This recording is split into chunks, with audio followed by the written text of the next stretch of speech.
Paris Agreement will have crumbled at the first reckoning. The entire world is reeling under climate change disasters. Right from massive volcanic eruptions to a series of flash floods, the planet is rattling under the wrath of nature's fury. Amidst the chaos, the United Nations Climate Change Conference is being held in the United Kingdom's Glasgow 2 weeks after hectic diplomatic negotiations among nations to arrive at a common meeting ground to tackle global warming. Arguably, the most important summit of the present time is the last hope to keep the 2015 goal of limiting global warming to 1.5 degrees Celsius. If the Glasgow meeting failed, then the whole effort will also fail. These are the exact words echoed by UK Prime Minister Boris Johnson at the Climate Change Summit in the UK. The Conference of Parties is being seen as a make or break opportunity to save the planet from fatal climate change.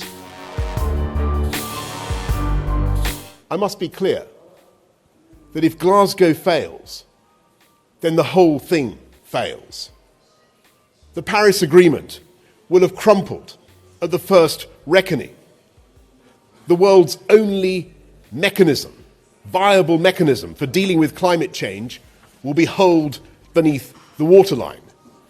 During the meeting, the UK welcomed the initiative to reduce pollution from countries including Saudi Arabia, Russia, and the United States.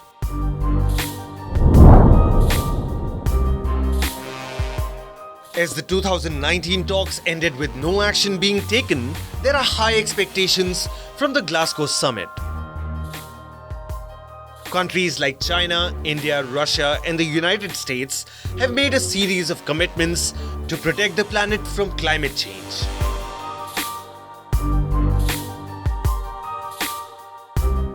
A new pledge made by China last week was labelled as a missed opportunity by climate activists. The world's biggest polluter's plan for reducing greenhouse gas emissions has disappointed climate activists. India has said that it wants collective action with an assessment of what progress has been made regarding climate change.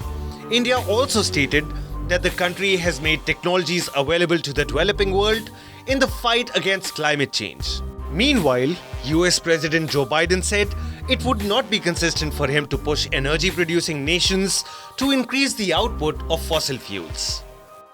And the Build Back Better framework, which is, God willing, going to be voted on as early as sometime this coming week, that I announced on Thursday, includes, for the first time ever, several billion dollars to help strengthen the supply chains to make sure we have access to everything we need. Climate experts have warned that the chances of meeting the goal agreed upon during the Paris summit are slowly slipping away.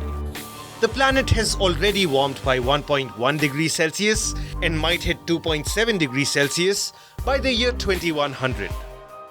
The call for a healthy planet continues to grow louder as the global temperature rise continues to trigger devastating heat waves, wildfires, floods, and storms around the world. According to weather forecasters, the US and Europe witnessed the hottest summers this year. Scientists warn against frequent calamities and the destruction of ecosystems in the coming days.